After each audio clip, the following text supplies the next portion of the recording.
Hello friends, नमस्कार दोस्तों। आज का मेरा वीडियो का टॉपिक है एक्टिव इनकम और पैसिव इनकम। टॉपिक से आपको पता चल जाएगा कि क्या है एक्टिव इनकम, मतलब जिसमें हम एक्टिव होकर के पैसा कमाते हैं। पैसिव इनकम जिसमें हमारा पैसा हमारे लिए पैसा कमाता है। तो मैं आपको ये कहना चाहता हूँ कि आपको अपनी एक्टिव इनकम के साथ साथ इस बात की तैयारी हर समय करते रहना चाहिए कि पैसिव इनकम कहाँ से आए, क्योंकि कभी ना कभी आप बीमार भी पड़ोगे, कभी ना कभी आपकी उम्र भी होगी। तो उस समय जब आपका एनर्जी लेवल डाउन हो जाएगा, फिजिकली भगवान अगर आप जब नहीं काम कर पाओ या बीमार हो जाओ, तब भी आपको किसी के आगे मोहताज ना होना पड़े। क्योंकि आपने जब आप यंग थे या यंग हो, जब भी आपको मौका मिला, लाइफ में अपॉर्चुनिटी मिली, तो आपने अपने पैसे को, अपने एसेट से होने वाली इनकम को आपने एक ऐसी जगह निवेश किया जहाँ से वो पैसिव इनकम हो रही है। तो पैसिव इनकम के टाइम पे आपको किसी के आगे हाथ नहीं फैलाना पड़ेगा बुरा वक्त आते टाइम, ठीक है। तो आपको हमेशा पैसिव इनकम पे ध्यान देना चाहिए। मैं आपको कमाल की बात बताऊँ कि बहुत सारे लोग ऐसे हैं जो बहुत अच्छा कर रहे हैं, काम कर रहे हैं, उनकी जॉब चल रही है, उनका बिजनेस भी अच्छा चल रहा है, पर वो पैसिव इनकम की तरफ ध्यान ही नहीं दे रहे। उन्हें पता ही नहीं है, या पता नहीं, मैं हैरान होता हूँ कि क्यों नहीं सोच रहे पैसिव इनकम के लिए। उन्हें फ्यूचर को लेकर डर नहीं लग रहा कि आने वाले दिनों में हम, तो वो कौन सी पैसिव इनकम की बात करते हैं? रिटायरमेंट की, कि जब हम 60 साल के होंगे, जब हम बूढ़े हो जाएंगे, जब हम सारी जिम्मेदारियों से फारिग हो जाएंगे, तो हम उस समय हमारे पास एक इनकम होनी चाहिए। तो वो सारा इन्वेस्टमेंट कैसे करते हैं कि बुढ़ापे में जाकर उनको मिले। अभी वही है कि जब दांत होंगे तो चने नहीं थे, जब चने होंगे तो दांत नहीं थे, वो वाली बात हो जाएगी। उस समय आपके पास पैसा आ भी जाएगा तो आप क्या उसको लाइफ में जियोगे? आपको कोशिश ये करनी चाहिए कि जल्द से जल्द आपको पैसिव इनकम वाले बिजनेस करो। पैसिव इनकम को जिस दिन आपने समझ लिया तो आप क्या करोगे? पैसिव इनकम की सबसे बड़ा फायदा क्या है? पैसिव इनकम का सबसे बड़ा फायदा क्या है कि आप कई सारी जगह से पैसा कमा सकते हो। अभी मेरा एक फ्रेंड है, वो एक काफ़ी उसका बड़ा सैलून है अपने शहर में, बहुत नामी ग्रामी और बड़ा सैलून है। उसके पास 25 लोग काम करते हैं, कारीगर हैं, वो भी काफ़ी हुनरमंद कारीगर हैं। पर वो खुद भी एक एक्टिव इनकम की तरफ फोकस करता है, इतना बड़े सैलून का ऑनर होने के बाद भी। तो वो खुद डेली सुबह उसने 10 बजे, उसकी रूटीन है, वो उसका नामी ग्रामी सैलून है, बहुत अच्छी इनकम है। उसे म्यूचुअल फंड के बारे में कोई नॉलेज नहीं है, उसे पैसिव इनकम के बारे में उसको जानता है, पर उसने पैसिव इनकम में कोई बहुत बड़ा अपना निवेश नहीं किया। बड़ा क्या मतलब, मेरी नॉलेज में ही नहीं है। वो डेली सुबह 10 बजे जाता है, डेली उसकी 4 से 5 अपॉइंटमेंट फिक्स होती है, और क्योंकि वो ज़्यादा हुनरमंद है तो उसका कुछ चार्जेस भी ज़्यादा है। तो और वो रात को 8 बजे उसका सैलून क्लोज होता है। उसके बाद 1-2 घंटे हिसाब किताब करते हुए थोड़ा रिलैक्स करते हुए रात को 11 बजे अपने घर में घुसता है। इस तरीके से वो अपनी एक्टिव इनकम को चला रहा है। अब वो क्या रहा है कि उसका जो सैलून है वो ब्रांड बन चुका है, छोटा सा ब्रांड उस शहर में है, पर वो अपने सैलून को ना ब्रांड बना के खुद अपने आप को ब्रांड बना रहा है। तो मतलब जब तक वो ब्रांड है, तो जब तक वो है, इनकम बढ़ी रहेगी। जैसे ही वो कहीं जाएगा या दूसरी किसी बिजनेस में फोकस करेगा, या भगवान अगर कभी बीमार पड़ जाए तो उसकी इनकम बहुत तेजी से नीचे आएगी।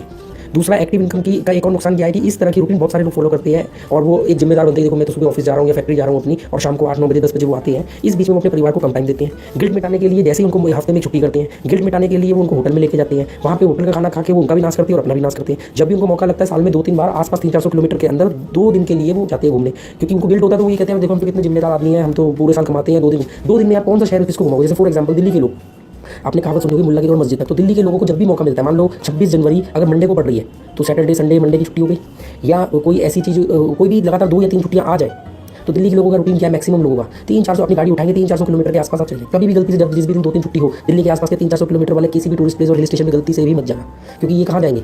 ये दिल्ली के लोग या दिल्ली के आसपास के लोग यहाँ पे नैनीताल से आगे नहीं जाएंगे, थोड़ा उस तरफ चले जाओ तो मसूरी से आगे नहीं जाएंगे, वहाँ पे शिमला से आगे नहीं जाएंगे, वहाँ जयपुर से आगे नहीं जाएंगे। यही 4-5-7 जगह है इनके लिए, इसके आगे कभी नहीं जाते, क्योंकि उनको 2 दिन में वापस आना होता है, उनको वापस अपनी एक्टिव इनकम में लग जाना होता है। और यही रूटीन कई सालों से पीढ़ी दर पीढ़ी फॉलो कर रहे हैं, कई साल से अपनी लाइफ में फॉलो कर रहे हैं, और ये भूल जाते हैं कि इस तरह की लाइफ में कुछ भी नहीं है। मतलब ना बच्चों को अपना टाइम दे पाए, ना अपने बिजनेस को बढ़ा पाए। एक बड़ा बिजनेसमैन जो होता है वो एक वक्त पे कई सारे बिजनेस चला रहा होता है। एक बात समझ लेना, कभी भी बिजनेस अपने ऑफिस में जाने से नहीं बढ़ता है। हमेशा, मेरा ये मानना है कि हमेशा बिजनेस आपके ऑफिस ना जाने से बढ़ता है। अगर आपका बिजनेस मॉड्यूल ऐसा है कि आप बिना ऑफिस जाए भी आपका बिजनेस चल रहा है, तो उस दिन अपने आपको बिजनेसमैन समझ लेना, क्योंकि अब आपका वो business passive income, maximum passive income दे रहा है। आपको इतना तो एक्टिव रहना पड़ेगा कि वो उसको सुपरविजन के लिए कभी भी आप सरप्राइज विजिट कर सकते हो, इस तरीके से एंजॉय करने के लिए जा सकते हो। और आपने अपना बिजनेस का स्ट्रक्चर ऐसा बना दिया है, एक ऐसी साइकिल बना दी, वो अपने चल रहा है। अब आप फ्री हो, आपका एनर्जी, अब आप अपने आप को अपग्रेड कर सकते हो, किताबें पढ़ के, सीख के, और सक्सेसफुल लोगों को फॉलो करके, और दूसरी फील्ड की रिसर्च करके उसमें भी काम कर सकते हो। पैसिव इनकम का देखो कितना बड़ा फायदा है कि आप फ्री हो, आपकी इनकम चल रही है। ये जितने भी सेलिब्रिटीज़ हैं, बड़े बिजनेसमैन हैं, इनकी पर आवर इनकम होती है। क्यों? क्योंकि इन्होंने इन्वेस्ट कर दिया है, इनकी पैसिव इनकम आ रही है, और ये अपनी नॉलेज को अपडेट करते रहते हैं। एक मिडिल क्लास आदमी क्या करता है? वो एक्टिव इनकम करता है और हमेशा एक्टिव ही रहता है, और एक्टिव रहने की वजह से उसके पास इतना टाइम भी नहीं होता कि वो अपनी स्किल को डेवलप कर सके और अपने ऊपर कभी निवेश ही नहीं कर पाता।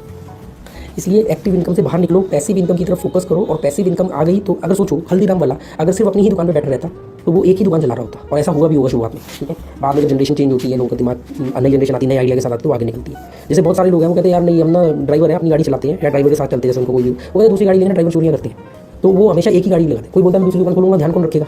वो इसी चक्कर में एक ही दुकान में बैठे रहते हैं। आज टेक्नोलॉजी है, आज सीसीटीवी है, आज आपके पास ऐसे ऐसे अकाउंटिंग सॉफ्टवेयर है, बिलिंग है, कैमरे हैं, मोबाइल में बैठे बैठे कहीं पे भी अपने दुकान की, ऑफिस की फुटेज देख सकते हो, सब चीज़ें। आप अपने 4 लड़कों के ऊपर एक सुपरवाइजर रख सकते हो, आप सुपरवाइजर को क्लस्टर मैनेजर रख सकते हो, वो आपके ऊपर, आप ऐसा मॉडल बनो। पर आप ये सब ना करके अलर्ट रहने के चक्कर में आप खुद अपनी जगह पे जाते हो, खुद गल्ला अपने पास रखते हो, चाबी अपने पास रखते हो, नगद खुद गिनते हो, ये सारी चीज़ें छोटी छोटी करते हो, और आपकी लाइफ में 10-20 साल एक्टिव रहने निकल जाते हैं। फिर बुढ़ापे में आपके पास कुछ नहीं होता सिवाय कुछ पैसों के अलावा, वो भी थोड़े से।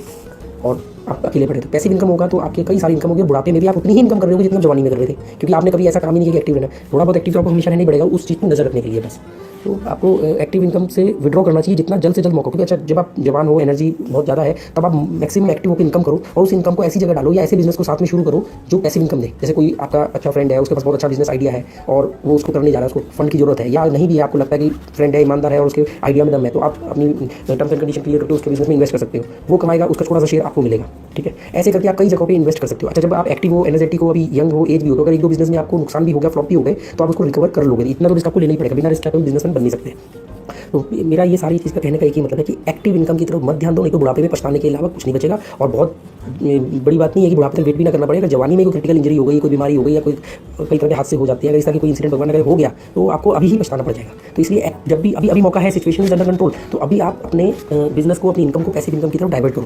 कुछ ऐसे बिजनेस करो, जॉब करते करते साथ में ऐसे बिजनेस करो या ऐसे काम करो या ऐसे इन्वेस्ट करो कि जिससे आपको छोटी इनकम ही हो। वो छोटी इनकम होगी तो उसको बड़ा किया जा सकता है। मोस्ट बात है एक्टिव इनकम को करते हुए पैसिव इनकम को जनरेट करो और पैसिव इनकम जनरेट होते ही एक्टिव इनकम से धीरे धीरे विड्रॉ करो और कई सारे नेचर ऑफ वर्क करो, ठीक है। अगर आपको इस बात से थोड़ा सा आइडिया मिले तो इस बारे में सोचना। Thank you.